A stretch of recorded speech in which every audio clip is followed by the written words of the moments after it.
নমস্কার, আপনাদের সবাইকে স্বাগত। চীন আর পাকিস্তানের ঘুম উড়ে যাবে। এবার ভারত আরো বেশি সংখ্যক রাফাল যুদ্ধ বিমান কিনতে চলেছে, তেমনই জানিয়েছে প্রতিরক্ষা মন্ত্রকের একটি সূত্র। আর সেই রাফাল যুদ্ধ বিমানের অস্ত্র চুক্তি দেশের সবচেয়ে বড় অস্ত্র চুক্তিগুলির মধ্যে একটি।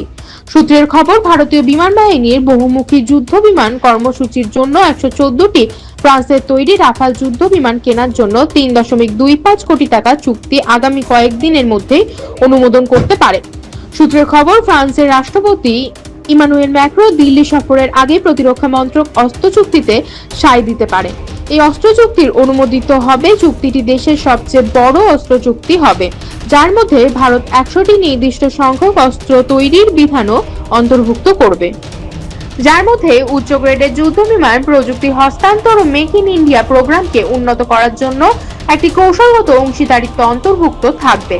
ফ্রান্সের সঙ্গে রাফাল যুদ্ধ বিমান নিয়ে যদি চুক্তি হয়, তাহলে ভারতই হবে ফ্রান্সের পর দ্বিতীয় দেশ যার হাতে থাকবে সবচেয়ে বেশি সংখ্যক রাফাল যুদ্ধ বিমান। বিশ্বের অন্যতম যুদ্ধ বিমানগুলির মধ্যে ইতিমধ্যে নাম নথিভুক্ত করা হয়েছে রাফাল।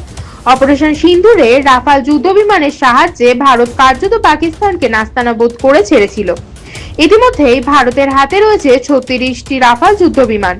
বিমান বাহিনী 2024 সালে ডিসেম্বরে শেষ সি ভেরিয়েন্ট ডেলিভারি পেয়েছিল এবং তারা তাদের নৌবাহিনীর জন্য 63,000 কোটি টাকা চুক্তি ও 26টি নৌ ভেরিয়েন্ট এম ভার্সনের অর্ডার দিয়েছিল।